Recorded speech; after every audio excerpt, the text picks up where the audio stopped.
traveling to, some of us further than the rest of us, but traveling from Pittsburgh and other parts of the United States to be here this afternoon to greet our guest scholar, Dr. Edda Fields-Black.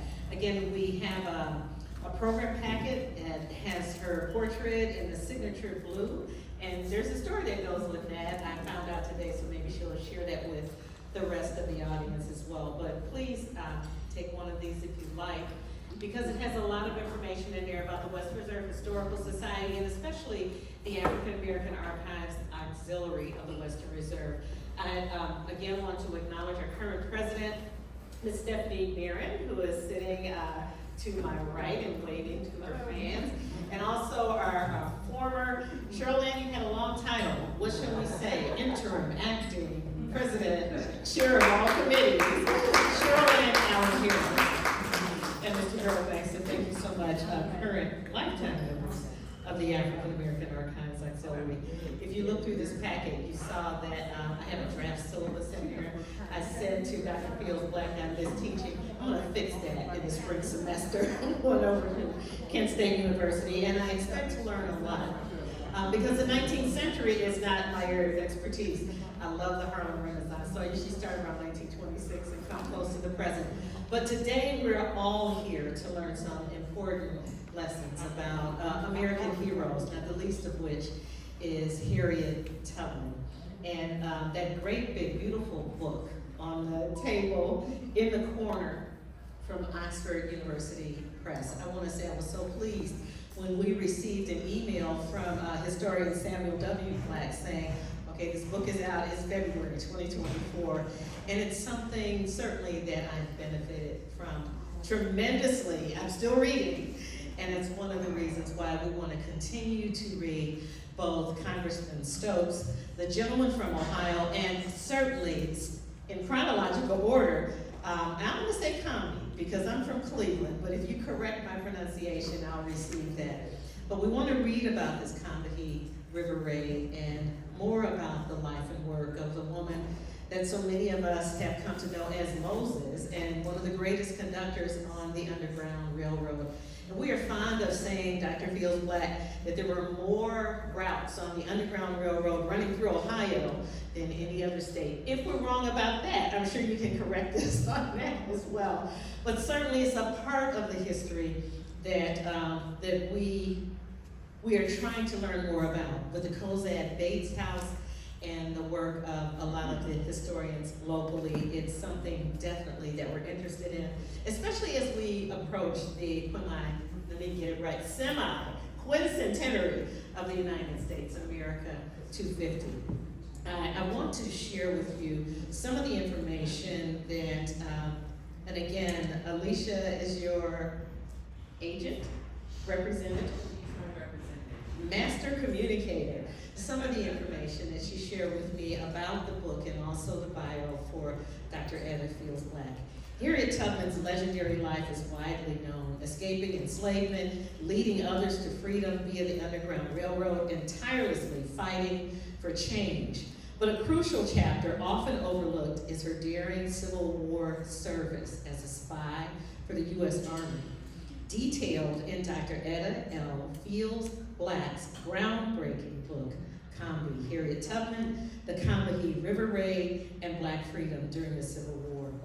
A direct descendant of a soldier who fought in the raid, Fields-Black unveils Tubman's command of spies and pilots and intelligence gathered from freedom seekers, which led to a raid that liberated 756 enslaved people from bondage on 7 rice plantations. Did I hear applause? I want to do that, but she's certainly deserving of our respect and our applause in her absence. It was the largest slave rebellion in U.S. history. Through unexamined documents, she brings to life the Combahee River Raid and the untold stories of those freed, their resilience, and the lasting impact of Tubman's heroism. We're going to applaud Dr. Fields-Black in a minute. The other applause, that was going to be for Harriet Tubman, the Moses of the people. There is, in addition to that information, this biographical note that I'd like to share with you. Dr. Edda L. Fields Black teaches history at Carnegie Mellon University and serves as director of the Dietrich College Humanities Center. She has written extensively about the history of West African rice farmers, including in such works as Deep Roots, Rice Farmers in West Africa and the African Diaspora. She was co-editor of Rice, Global Networks and New Histories, which was selected as a Choice Outstanding Academic Title. Fields Black has served as a consultant for the Smithsonian National Museum of African American History and Culture's permanent exhibit, the title of which is Rice Fields in the Low Country of South Carolina. She is the executive producer and the librettist of Unburied, Unmourned, Unmarked, Requiem for Rice, a widely performed original contemporary classical work by celebrated composer John Weinglass. Fields Black is a descendant of Africans enslaved on rice plantations in Colleton County, thank you, South Carolina. Her great-great-great-grandfather fought in the Combahee River Raid in June 1863. Her determination to illuminate the riches of the Gullah dialect and to reclaim Gullah Geechee history and culture has taken her to the rice fields of South Carolina and Georgia, to those of Sierra Leone and the Republic of Guinea in West Africa. Please join me in a rousing round of applause for Dr. Edda L. Fields Black.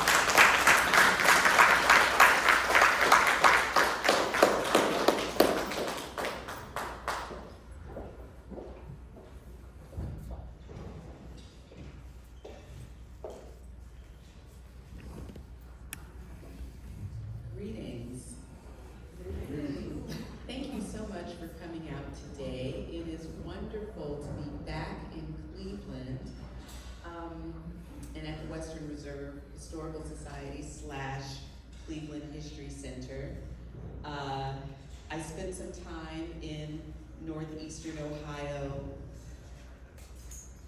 This would have been 2000, I believe, as a dissertation fellow at Oberlin College. And it was during my time here that I met my husband, Sam Black.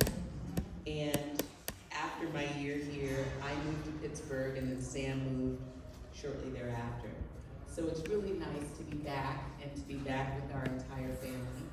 I'm very, very grateful to Dr. Regina Williams for inviting me, and I'm excited to share Combahee with you today. I don't want to mess this microphone up, but I wish I could get it up a little higher. Okay. So, what I'm going to talk about is kind of the making of Combahee. So I'm going to take you a little bit behind the scenes to the making of this book, and hopefully take you behind the scenes to the raid, which was one of the most dramatic moments in the Civil War, particularly for African Americans. It was June 1st and 2nd of 1863, and Harriet Tubman and her group of spies, scouts, and pilots piloted Colonel James Montgomery and the 2nd South Carolina Volunteers, and that was about 300 black soldiers, and one battery of the 3rd Rhode Island Heavy Artillery, and these were white soldiers, up this sleepy serpentine river in South Carolina, between Colleton and Beaufort counties. And in 6 hours, they burned 7 rice plantations to the ground and brought 756 enslaved people back to freedom. So we're going to talk more about that today. How did that happen? How does Harriet Tubman even get to Beaufort, South Carolina? I argue in the book that this moment, this dramatic moment, really begins with the Battle of Port Royal which took place on November 7th of 1861. And during this battle, the US Navy drove its huge armada, 40 plus warships, the most state-of-the-art naval technology to date, up Port Royal Sound in South Carolina. And even today, Black people and white people of the region remember this moment differently, and that should be no surprise. The white plantation owners and slaveholders called it the Great Skedaddle. They were warned that the Navy was coming. Most of them didn't believe it, but when they saw the Leviathan of these 40 plus warships, they began to skedaddle, to pack up, to have their belongings packed, and to try to take the people they held in bondage with them, often at gunpoint. And they went to the interior. And remember that they had most of them are gonna have more than one property, okay? Multiple plantations and houses in town. Most of them would have had a retreat from what is called the sickly season. I'll talk more about that in a minute. So they had somewhere else to go. And depending on where they're going, that would determine what they needed and which enslaved people they were going to try to force to take with them. Definitely house servants. I hear that the children's nurses and the washerwomen were indispensable, right? They had to have them.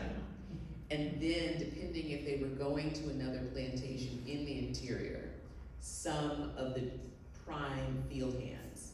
Okay, this is a gunpoint that they're trying to force people to go with them. So the African Americans of the region, who today are the descendants, right, the Gullah Geechee in the area, remember it as gun shoot at Bay Point. Because when they heard the big gun shoot, they hid. They hid in the woods, they hid in the swamps, they hid wherever they could, and they waited for the white people to leave, okay? So two very different perspectives of this moment. For historians, it's important because what it ushers in is the largest social experiment to date in US history, called the Port Royal Experiment.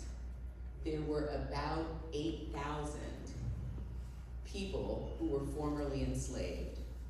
And the US Army is going to decide not to return them to the people who held them in bondage, to declare them contrabands of war. And so then you have 8,000 people who need assistance, okay? And if you think about what's happening in the North at this time, in 1861, the abolition movement is raging. Tubman had been an important part of networks, particularly in Massachusetts and in Pennsylvania, throughout the 1850s. So she would raise money in these locations. She would garner support among those abolitionist communities, and then she would go back to Maryland on rescue missions, okay? So she was deeply entrenched in the 1850s in these abolitionist communities. These folks had been raising awareness, raising money, mobilizing for decades, for just this moment. And it's at this moment that then they begin to come south and volunteer to minister to these no longer enslaved people who are legally not free, but they would be freed by President Lincoln. They would be freed in July of 1862. So I hope you're thinking in your head that that is 5 months before the Emancipation Proclamation went into effect. Okay, so these are some of the first free first African Americans who were freed during the Civil War. So Harriet Tubman comes down during this period.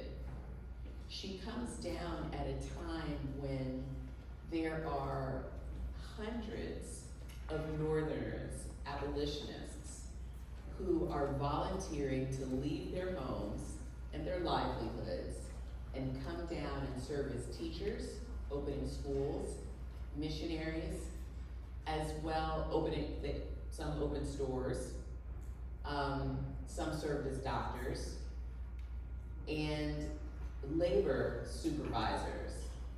There is also a harvest of Sea Island cotton. There's a crop of Sea Island cotton in the fields that is just about ready to be picked.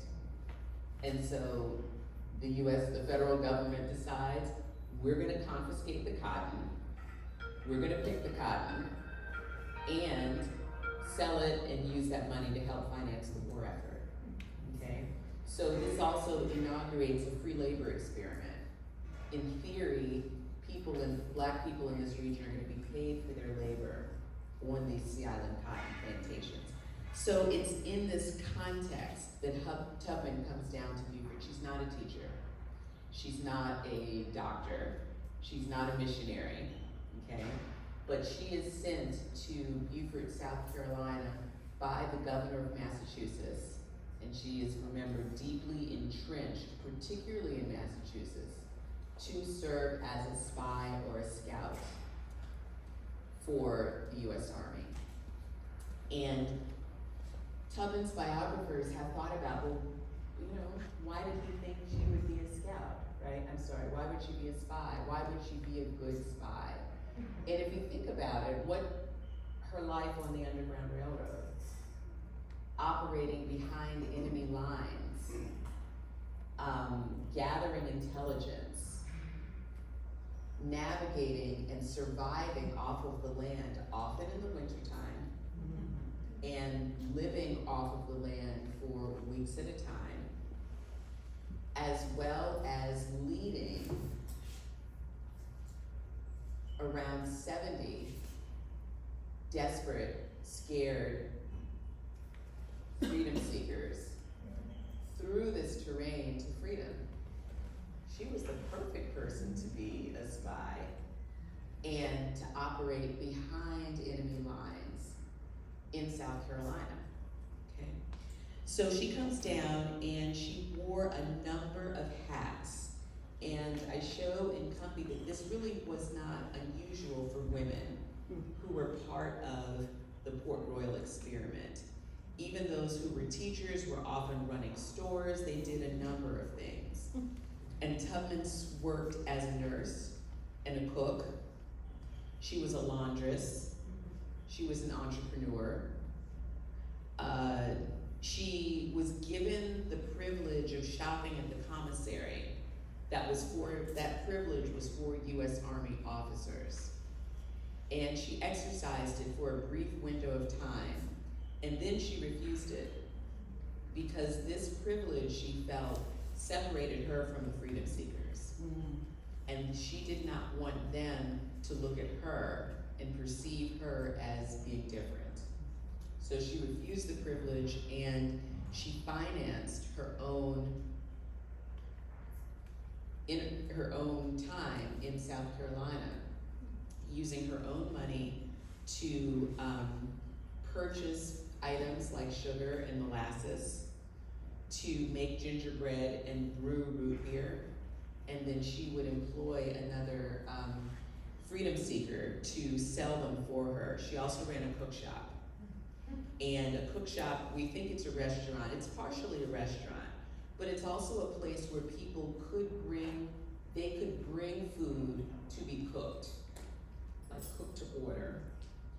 And interestingly enough, we see in this cook shop that many abolitionists who have come down for the battle, after the Battle of Port Royal, some are soldiers, some are officers, some are, teachers, missionaries, labor supervisors.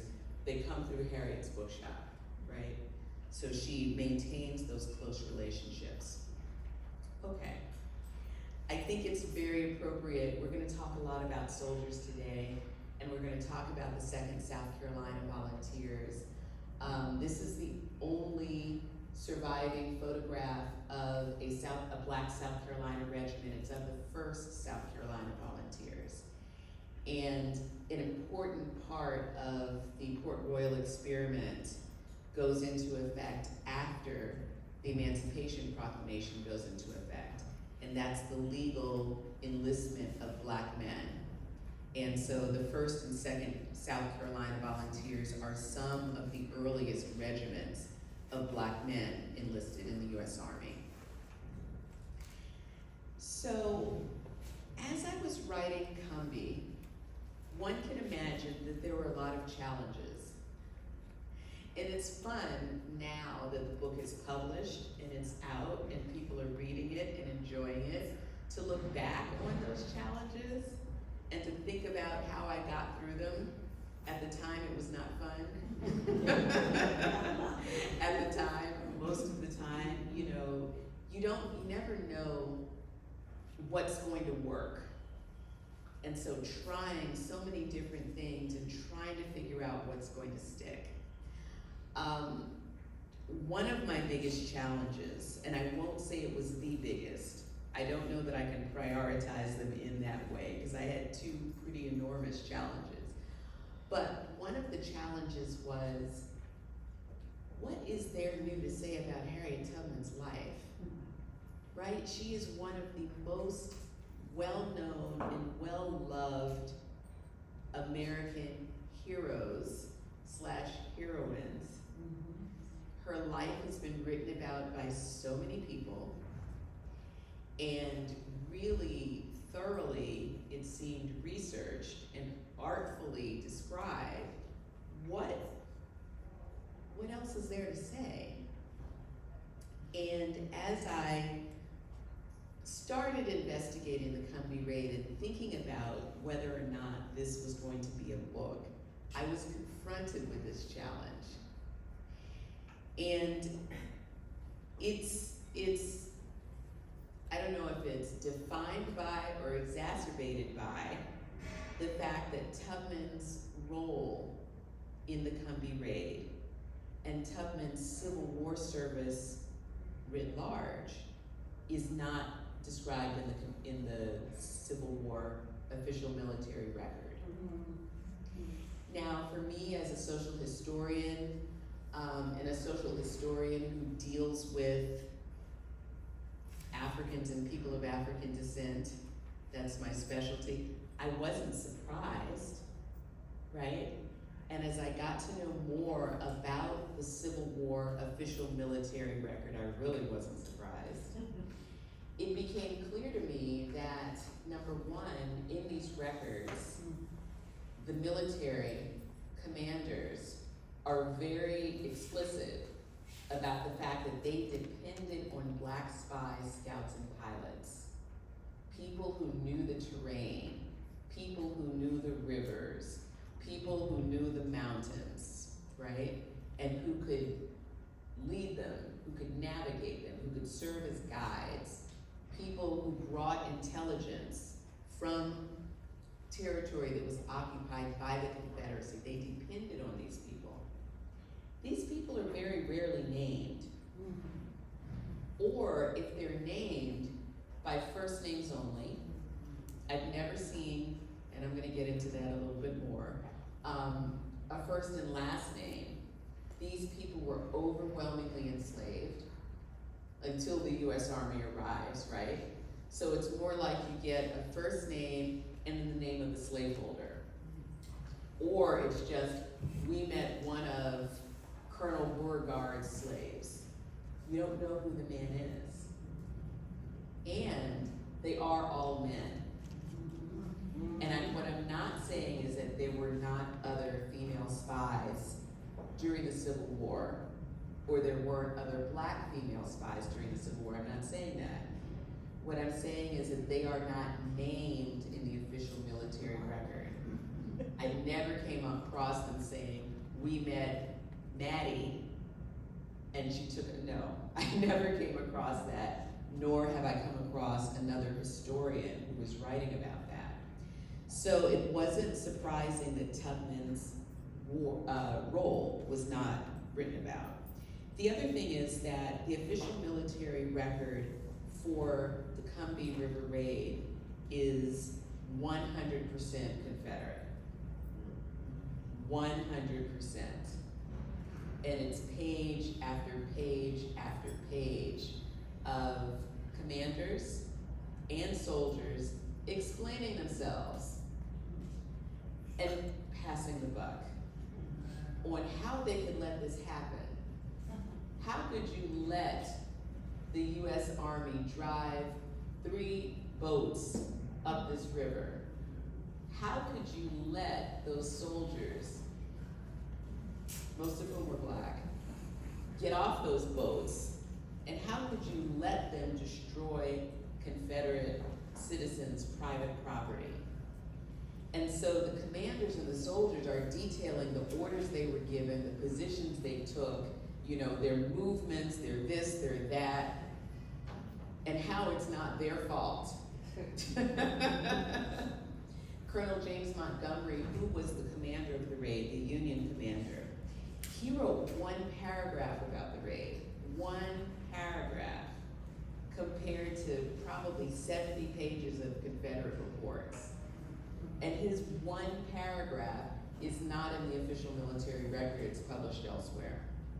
So the fact that Harriet Tubman is not in it is not at all surprising under these conditions. It's not surprising at all. But the challenge for me is how am I going to tell her story? And how am I going to tell a story that is going to once it's written, then require Civil War historians to change their syllabi, shall we say, to admit that yes, Tubman was there, okay? So I do that in a variety of ways. I do it primarily by looking at other documents, a lot of other documents, and trying to find multiple sources for the things I'm trying to prove. And the largest cache of documents I found were in the letters of the teachers from the Port Royal experiment. And I've mentioned that Tubman was deeply entrenched in these abolitionist networks, Massachusetts and Pennsylvania, namely Philadelphia and Boston. And what you see during the Port Royal experiment is that these same people, or more likely their children, come down to Port Royal and they volunteer. These are college kids. These are 21, 20-year-old kids who left school. They grew up in the movement, you know, and they grew up with their parents organizing. And organizing, if you can imagine, something was very abstract. It was real to them, but it was abstract. Because immediate emancipation must have seemed, you know, decades away, worlds away. And now all of a sudden, 8,000 black people are free and they need help. They left school and they came down to South Carolina. I'm looking at my children, don't leave schools. Or if you do, for a very good reason. So, and they're writing letters home to their parents, to their siblings, to their fiancés, girlfriends, and they're saying, I saw Harriet Tubman here. Harriet Tubman did that. So we have a letter from George Garrison, William Lloyd Garrison's son, and he writes, and I quote, Tubman made it a business to see all contrabands escaping from the rebels and is enabled to get more intelligence from them than anyone else. He's talking about Tubman working in the refugee camps. So if you think about Beaufort, Port Royal, and the Sea Islands, this is Union-occupied territory. Right across the way is the Confederacy, okay? And they're constantly shooting at each other and, you know, running over the border and stealing people and chickens and stuff. And the refugee camps are on the front lines, okay? So freedom seekers who are still enslaved in the Confederate territory were doing everything they could to get over to the Union territory. I tell the story of Jack Flowers, who braided a boat. He braided a basket, smeared it with tar, took the shutter off the slaveholder's house, and paddled his way to freedom in a basket, okay? Anything they could do to get to freedom, they did it. They risked everything. And when those folks arrived, and they started with 8,000, then it was 10,000, then it was 12,000, Harriet Tubman was there in the refugee camps.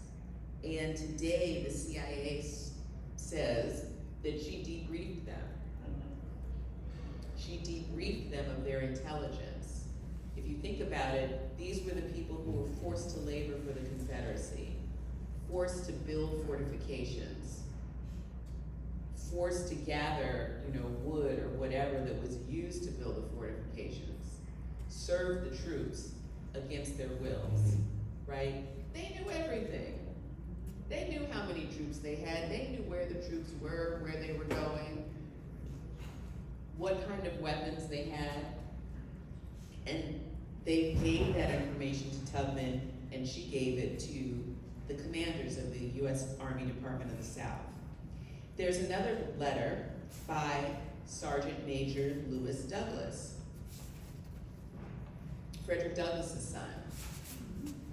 And he says that Tubman, quote, was a captain of a gang of men who piloted the Union forces into the enemy's territory.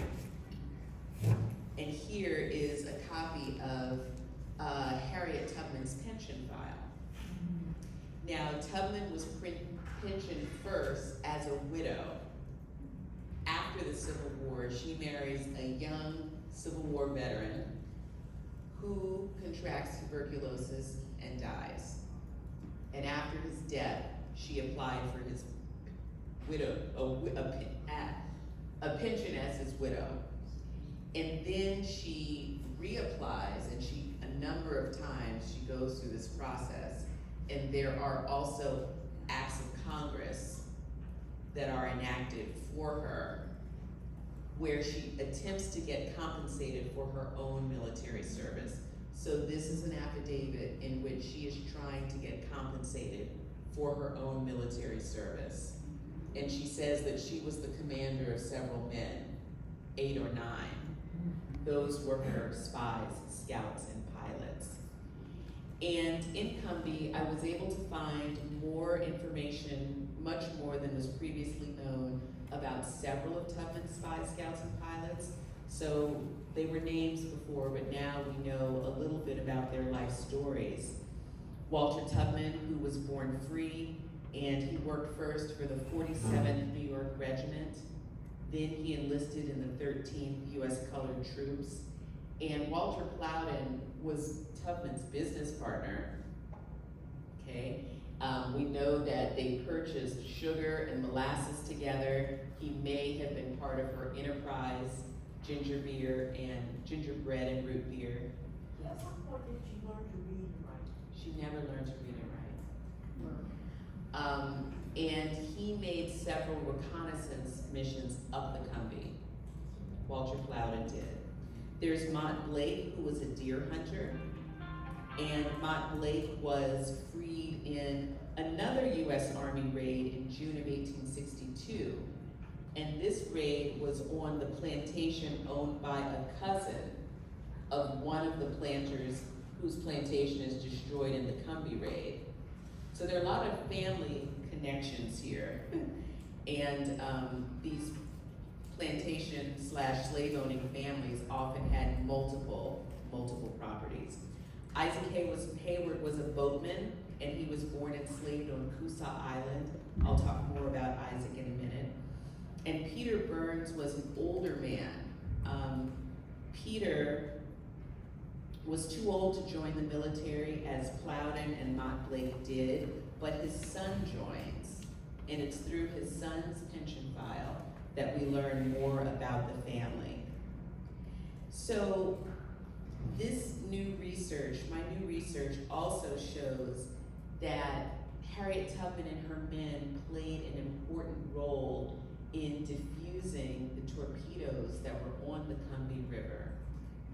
And there was some controversy among Civil War historians. First of all, they discounted Tubman completely. She wasn't there. If she was there, she didn't get off the boat. This is even though she talks about, throughout her life, she talks about the raid. She talks about her Civil War service. They were like, And the fact that it's not in the official military record, which is what they interpret, sometimes solely, that gave them license to discount her, okay? For whatever reason, they didn't believe that there were torpedoes, okay? Even though Colonel James Montgomery writes in his report that they diffused the torpedoes on the Combahee. So, one of the last pieces of evidence, my editor was texting me every day because the book was late getting to the printer.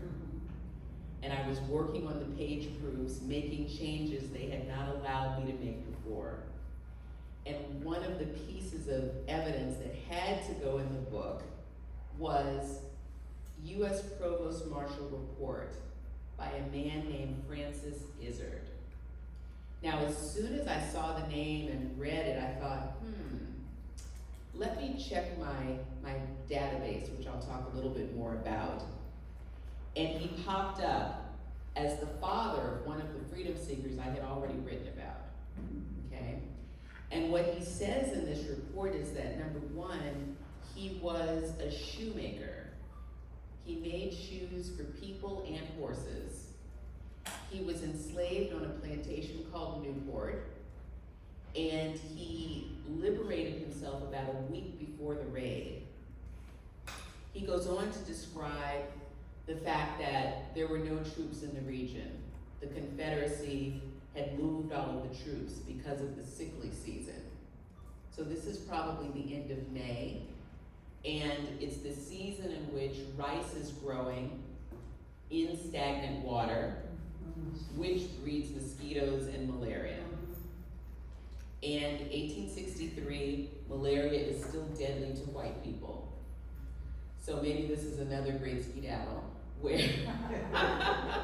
they would cyclically, yearly, from mid-May until the end of November leave and go to another property, whether it was in town or, and I mentioned they have multiples, right? Or there would be a retreat in the mountains, let's say, okay? So he says, and I'm able to document that the Confederate Army had sent the troops that were stationed in the area, they'd sent them away, right? They'd sent them to the interior. They did this in early March because of the sickly season. So the only troops that are there were pickets at Combahee Ferry. And then he goes on to describe the torpedoes. He describes them. And I am in my final days with the manuscript, and I'm trying to transcribe this document, and I couldn't read it, okay? So throughout my writing process, I had a kitchen cabinet of Civil War historians whom I would consult, or historians, one or two of whom were Civil War experts of this particular region. And these guys, some of them were incredibly skeptical. They were very, very, very skeptical at the beginning about Harriet Tubman. But you keep your critics close, right? And so I would continue to consult with them. What they did was to keep me close to the documents. So I said, well, let me send this document and see if he can verify my translation. Well, what Francis Izard was saying was that these iron torpedoes were shaped like a pot-belly stove. And so my colleague sent me a picture of a pot-belly stove with the caption, "We did it. We found the torpedoes. We found the smoking gun." And in many ways, I guess we did. But Harkless Valley had told Earl Conrad, who was one of Tubman's biographers, he wrote this in a letter in the 1930s, quote, "Tubman found the men who had helped place torpedoes in Cumbie to keep the Union boats from ascending." Okay. They brought them to the spot when she was landed, and she was with the women and children. And her group of spy scouts and pilots with the 2nd South Carolina officers went up the river and took the torpedoes up. And he says, Tubman had succeeded in, quote, "opening the river for the Union boats to ascend and cut off the supplies of the rebel armies," unquote. So her removing those torpedoes opened the river for these 3 US Army gunboats to go up. My second big challenge, and this was really my biggest challenge, I'm not a Harriet Tubman biographer. I like to tell people that I was in my rice fields minding my own business and trying to write another book, okay? And there was Harriet Tubman in my rice fields. And I thought, well, what am I supposed to do now? Well, obviously that is what I was supposed to do. What I wanted to do is to tell the story of the Combahee River Raid from the perspectives and in the voices of the people who were liberated. Now, that is an extremely tall order, okay? And I say that because in the history of slavery, there really have been 2 kinds of sources, and only 2, that historians have been able to use to hear enslaved people's voices and learn about their experiences in their own words, or as close as we can get. One are slave narratives. And these are narratives of people, they're born in bondage, they're freed at some point, they go north, and it's typical that they are dictating their stories to an abolitionist who is the anamusis. And the abolitionist writes it down and it gets published. And it's written primarily for an audience of abolitionists. The second is the WPA interviews. And these are interviews of African Americans done during the Depression. They're done by the federal government. And in theory, this is the last generation of people born in bondage. In practice, these people were children. I mean, if you do the math on that, by the 1930s, people who were liberated in 1865 are very elderly, even if they were children, right? Some of them are actually the children, their parents were born in bondage, and they are born in freedom. And so historians ask, well, how much would they know about the institution of slavery?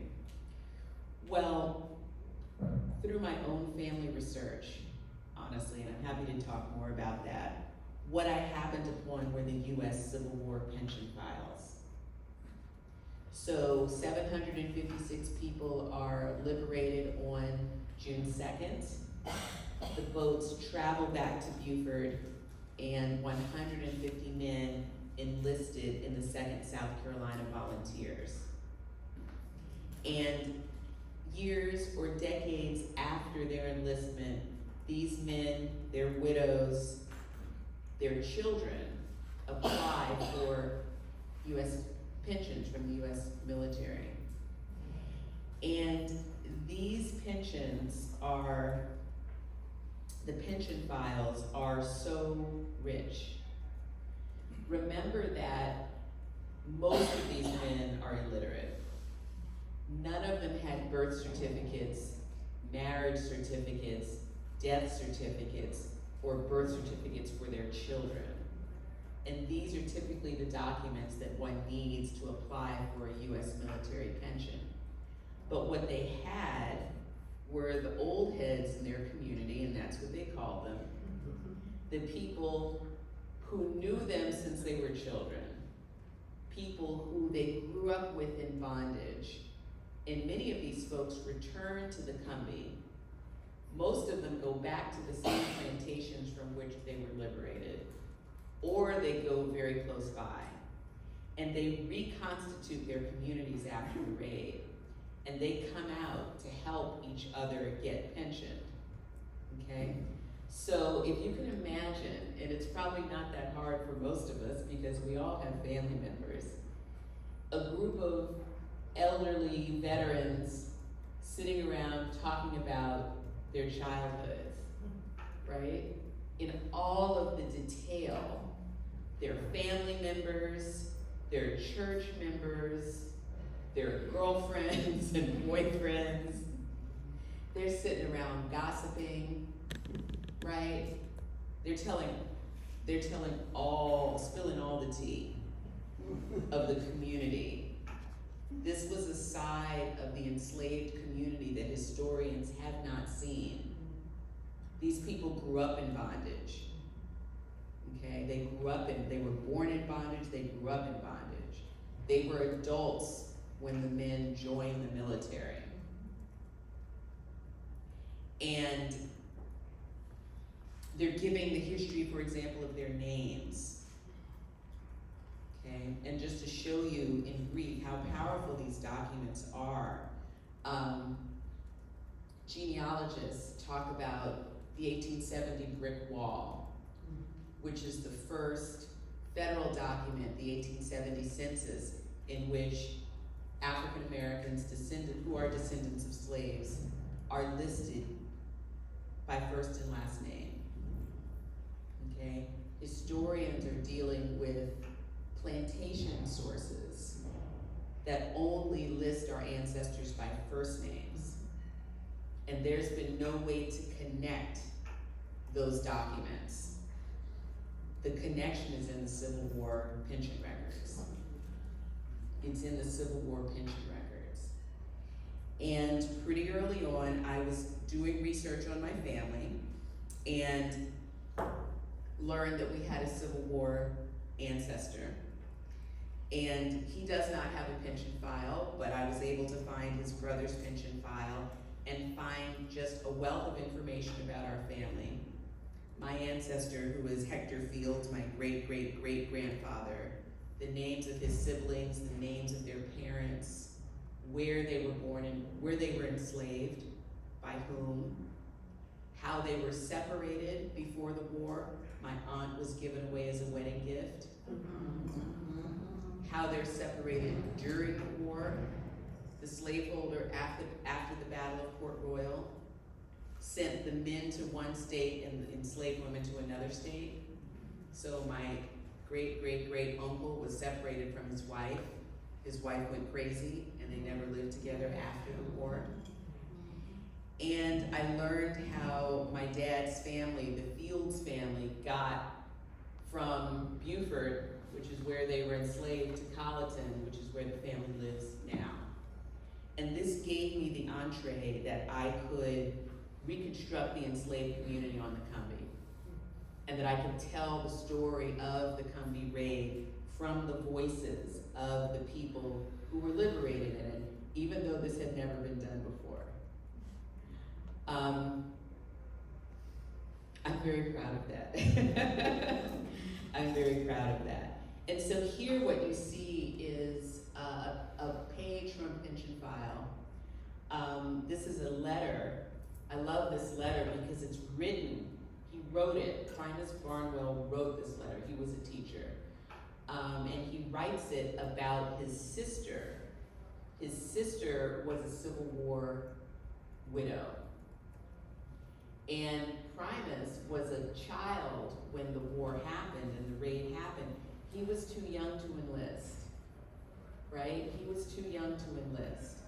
But what he heard growing up, and he was probably shooed out of the room, because you know, grown folks were talking, and ooh, would they get to talking. You know, who was going to church and who wasn't going to church and who got put out of church and who was shacking up with whom, whose children were born out of wedlock. And one of the veterans, you know, talking about his comrade who's trying to get a pension. He's like, oh man, you got my cousin pregnant. What are you talking about? All the news. So, you know, you send the young people out. They don't, he's still listening, right?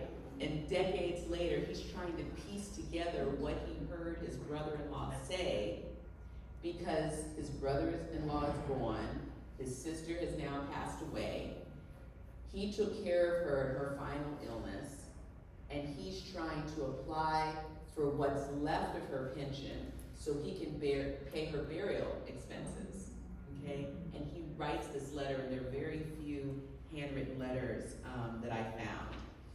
I was able to find the two companies that are formed after the raid and read all of those pension files. And this is through a collaboration with the International African American Museum Center for Family History, which is now open in Charleston.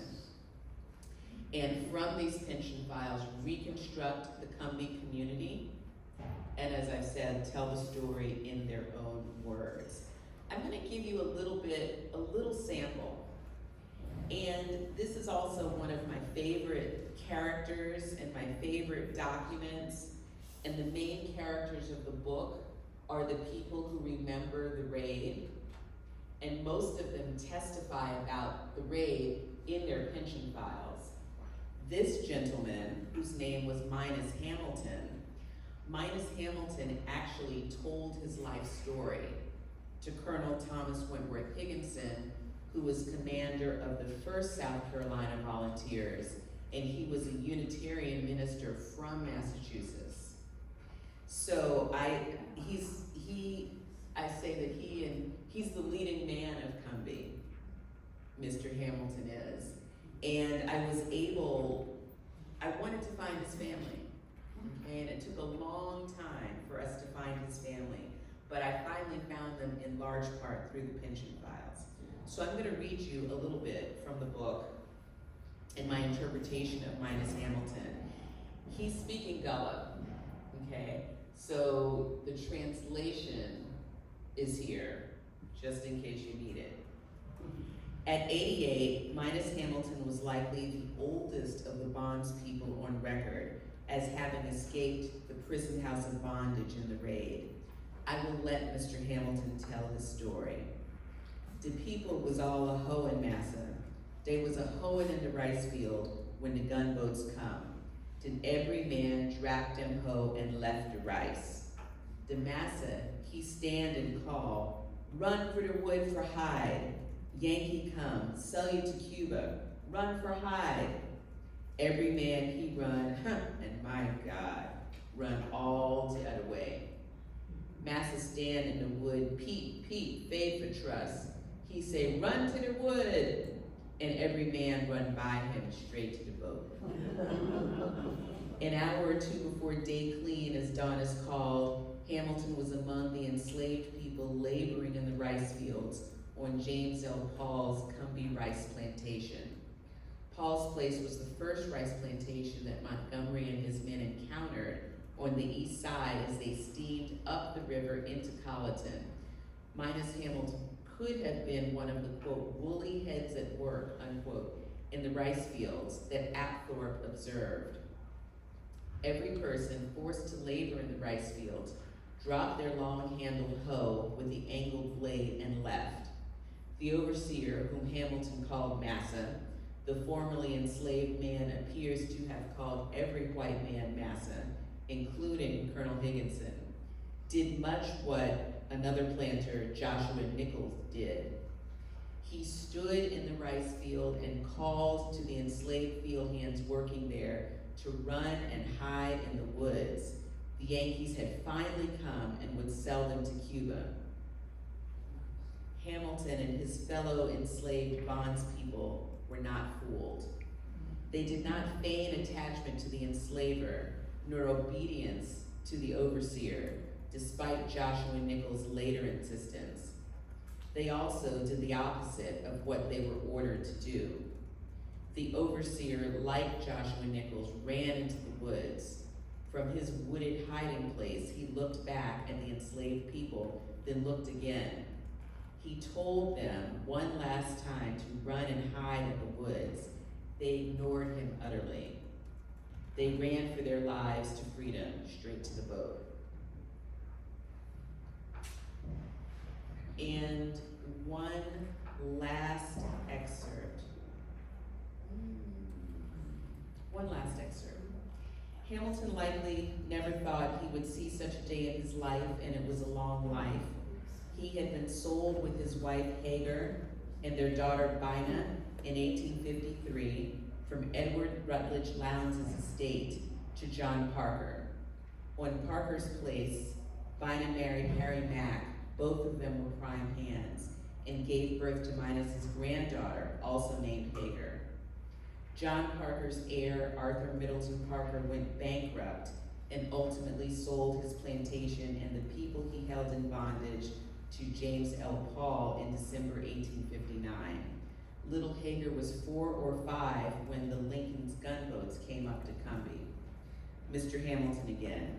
The black soldiers so presumptuous. They come right ashore, hold their head up. First thing I know, there was a barn, 10,000 bushel rough rice, all in a blaze. Did Massa's great house all crackling up the roof. Didn't care for seeing blaze?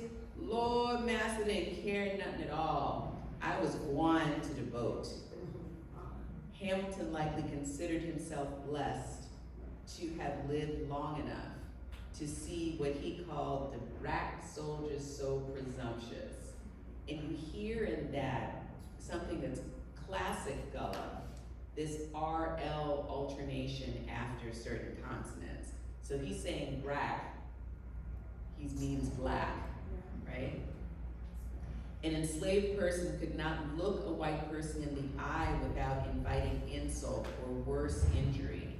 In contrast, the black soldiers who came right ashore wearing the Union blue coats and pantaloons and carrying loaded muskets stood with their backs straight and held their heads up. Hamilton told Higginson what he saw after the 2nd South Carolina Volunteers left Lincoln's gunboats.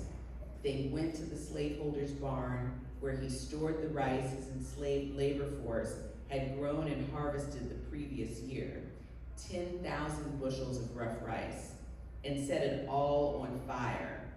The presumptuous black soldiers did not stop there. The next thing Minos Hamilton saw was the country estate of the man who held him and his family in bondage, engulfed in flames up to the roof. Hamilton's gesticulations became even more animated, Higginson recalled. Higginson may have asked Hamilton how he felt watching the property of the man who legally owned him and his family go up in flames. Hamilton responded, he didn't care at all. But he made it clear to Higginson that what he did care about was seizing the opportunity to liberate himself and his family. Quote, I was going to the boat. So this was one of my entrees to the Cumbie River Raid. And one of my proudest research moments was when we did finally find Minos Hamilton's family. The last research challenge was that I wanted to really put the reader on the land. And in biographies about Harriet Tubman, where her biographers did write about the raid, not in great detail and only from Harriet Tubman's autobiographies, there was the notion that South Carolina and Low Country and the Maryland Eastern Shore were the same. And so Tubman knew the environment of the Maryland Eastern Shore, and so she knew the environment of the South Carolina and Georgia Low Country. And what I've always said is that, well, if that's the case, then why weren't they growing rice in Maryland and tobacco in the Low Country? There are some similarities, but there's vast differences. And these differences are very important to the way that these freedom seekers would have experienced this raid, right? So Tubman, it's not like she comes down with knowledge of the environment. The knowledge that she has is how do you read the environment, right? How do you adapt to the environment? How do you survive on the environment? No matter what the environment is, right? And I think that's an even higher skill set, that she could go to an area that was quite different, and she could still do what she did, and even do it on a grander scale, right, in terms of the number of people. So I achieved this goal in a number of ways, one of which was by collaborating with a photographer who is from the company, and Henry is an environmental and conservation photographer. He is a climate change activist. So he hangs out of airplanes taking pictures of toxic waste. And he's been hanging out of airplanes photographing the company for 30 years. So drew on his corpus of work, but he also took images of particular sites where the raid took place. 85% of this land is private property. And so how is the reader going to see it and experience it through the photographs? So this is a photograph of downtown Beaufort, the wharf where the raids began and ended.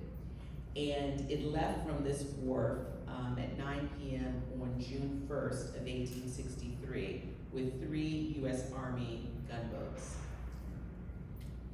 Okay. They went up through the mouth of the Coosaw River, and this was a risk. This was a risk because the Coosaw is known for its sandbars, okay? A lot of boats run aground on the Coosaw. It saved time. They're traveling at night. They don't know where the Confederacy is, and they're, could get shot out of the river before they even get to the company. And so it did save a lot of time, but it was quite risky. I suggest in the book that Isaac Hayward, who was one of Tubman's spy scouts and pilots, may have influenced this choice. Tubman says in his Freedman's Bank account that he was born on the Coosaw River. He also says that William C. Hayward, who was one of the planters whose plantation is destroyed in the raid, and I think that he was the target of the raid, that William C. Hayward was his father. So he claims to be William C. Hayward's illegitimate son. There's a lot of drama on the company. And that was one of those documents that I said, told my editor, we have to print this one. If I just cite it, nobody is going to believe me, right? They started with 3 boats, 1 ran aground at the mouth of the Coosaw River. So this was very, very risky because of those sandbars. And Harriet, if you can imagine, the boat that ran aground was a transport steamer. So it was the boat, one of the 2 boats that was gonna bring the freedom seekers back. So that cut their capacity to bring people back in half. And how heartbreaking that must have been for all of the 4 million enslaved people. Tubman, her spy scouts and pilots, the 2nd South Carolina Volunteers, all of them on the voyage. Okay. I did a number of reenactments as I was writing Cumbie. I worked with a group of scientists. I've worked with them for several years now. I enlisted their help. Most of them, a number of them are based right there on the Cumbie. They are biologists, they are botanists, they specialize in this ecosystem. Some of them specialize in rice fields. So we did a number of reenactments going up and down the river. and reenacting different aspects of the raid. We did one during the day, broad daylight, all of the gadgets. We went up the exact raid route, which included the mouth of the Combie, and we ran aground, okay? So it is still a very treacherous stretch of river. I did another enactment with another group of scientists. At night, we left from the Beaufort Wharf, and under the full moon, the raid took place under the full moon, no gadgets, no lights, traveling about 6 or 7 miles per hour. That's about as fast as these steamboats would have traveled, my research showed. And what I wanted to learn in this reenactment is how they navigated in the dark. How did they navigate under the light of this full moon? I actually drove the boat back, and I had never driven a boat in my life. But I learned a lot, and what I learned with the help of the scientists is that, number one, the moonlight shimmers off the water. So you can see the water. You can't see the rice fields on one side and the marsh on the other. They're just blobs, dark, undifferentiated blobs. So my task, because this river snakes, okay, is to stay in the middle. That's where the deepest water is, right? So as they're navigating these curls, as we call them in the Low Country, it's a curly river. Tight curls. As you're navigating these tight curls, you try to stay in the middle. And that's where the deepest water is. As you get to the edges, closer to what you can't see, that's where the sandbars are, right? And that's where there would be down trees that one could get tangled in. Okay. So this is actually Newport Plantation, where Francis Izard was in bondage, the shoemaker who escaped about a week before the raid. This photograph is interesting because here you see the rice fields. Oh, you can't see them, Winter. You see the rice fields in the foreground on one side of the river, and then in the mid to background, on the other side of the river is the marsh, okay? And we did an reenactment, the scientists and I, in which we walked barefoot through the rice fields. I had never done anything like this before. I have been working in rice fields now for about 30 plus years in West Africa and in the South Carolina and Georgia Low Country. Always wore boots, always wore pants, always wore socks, and the scientist said, you know you're gonna have to get in barefoot. And I thought, oh my God. First I have to learn about the Civil War, now I have to take my boots out. What I would not do for you, Harriet Tubman. I just said, oh no. But I learned again a lot. And when I was out with them, I would test my theories, what I read in the primary sources and how I thought the raid occurred, and then we'd get out on the land and I'd find that I was completely wrong.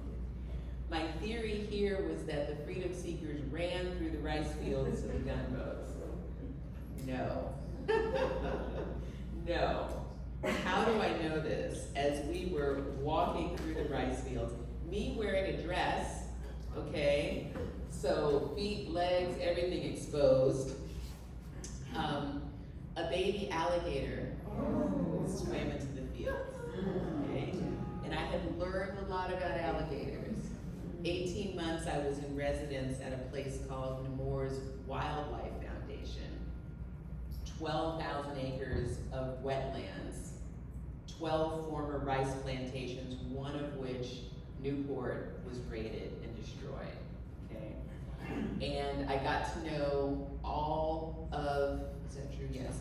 All of the current plantation owners, okay? And they had given me access to their properties.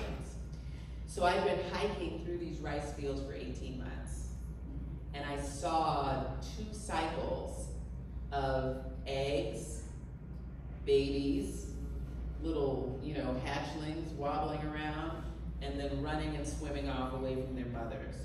So when I saw the baby alligator, I knew the mama alligator was not far behind.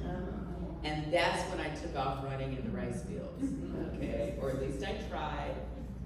What I discovered, incredibly slippery. It was very, very slippery. It was also prickly. It was also very prickly. So there went my theory about running through the rice fields. But likely, especially someone like Thomas Hamilton at 88 years old, they likely went to the embankments. And if you can see, this kind of makes a D. So the backbone of the D is an embankment that separates two fields. There would have been other embankments during the time that they were actively growing rice. These are all built by hand by enslaved people, okay? Walk as quickly as they could to the embankment and then run across the embankment, the smaller one in the middle, to the one on the edge, the belly of the D. That embankment, it's called the Grand Dike, is holding the Combahee River back from the rice fields. You can run across those, and the boat would have been right there on the river.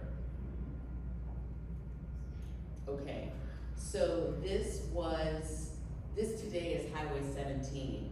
If anybody knows the Low Country, if you're going south from Charleston, you pass through Colleton County and you're about to hit the Beaufort, it's right about the Beaufort County line. And today it is called the Harriet Tubman Bridge.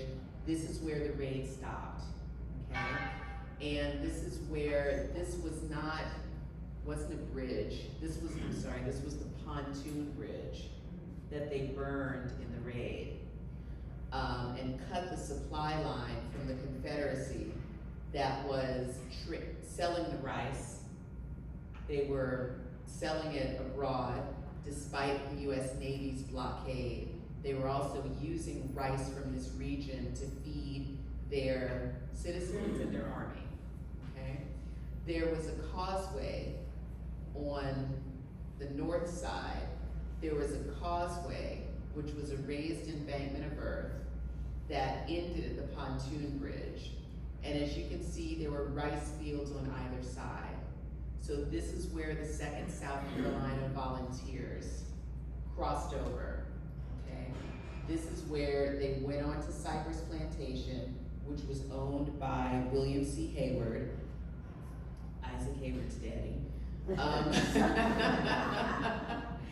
And this branch of the Combahee River was completely exposed, okay? They did not know where the Confederate reinforcements were by this time. This was also Combahee Ferry, the location, one of two where the Confederate Army had pickets. So these very brave soldiers, some of whom had been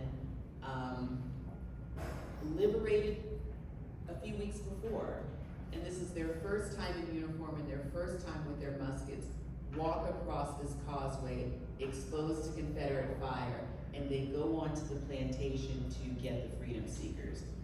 One, we know his story now. His name was Friday Barrington.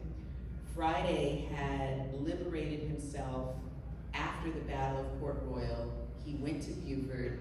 He was with Montgomery before the 2nd South Carolina Volunteers was organized, and he then enlisted, and he came back, and he liberated his mother, his father, his sister, and his brother-in-law. In closing, these two images were published on July 4th of 1863, and you can see from this sketch how different it was from the photographs I showed you.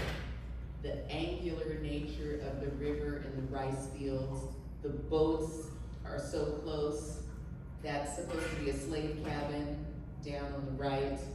We do see enslaved people at the river who got left behind, and people did get left behind, as well as the burning of the the plantations. So we know that Harriet Tubman was on the John Adams with the lead boat. And we know now from her letter written by her nephew, Harkless Valley, as well as letter written by a Massachusetts teacher, that she personally went on to the plantations, that she personally went to the slave cabins and told the freedom seekers to come on, it's okay, let's go to freedom. And this is also new research in Cumbie. And at the bottom of this spread in Harper's Weekly on July 4th, there's this iconic picture of a soldier who has been called Gordon. Okay, 3 frames. Gordon as he came into US lines, and you can see that he's dressed in tatters and he's barefoot. Gordon, who has undergone his medical examination to enlist in the US Army, and you can see he's stripped from down to his torso, and we can see, I don't know if you can see it in this light, the scars, the whip scars on his back, okay? And the 3rd frame is Gordon in his US Colored Troops uniform. Historians have argued whether or not Gordon was a real person. Was he 1 person? Was he 3 persons? I think that misses the point. I think that all of the 186,000 US colored troops, they were all Gordon. The Cumbie River Raid took 756 freedom seekers out of the rice fields, and it was the largest slave rebellion in US history, second only to the Haitian Revolution in the history of the New World. It took the hose out of the people's hands, it put muskets in the hands of the men, and then 150 Cumbie men ages 14 to 70 joined the US Colored Troops, the 2nd South Carolina Volunteers, the next day. These men, in addition to the 135 US Colored Troop soldiers who were formerly enslaved, countless black spies, scouts, and pilots, including Harriet Tubman, risked their freedom, their very lives, so that other black people who were still in bondage could be free. They would have rather died than be re-enslaved. This is a story of freedom, and these people were freedom fighters.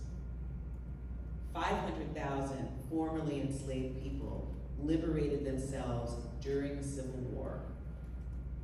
And it was their liberatory acts, not President Lincoln, not Congress, not even the Emancipation Proclamation, that made the destruction of slavery inevitable.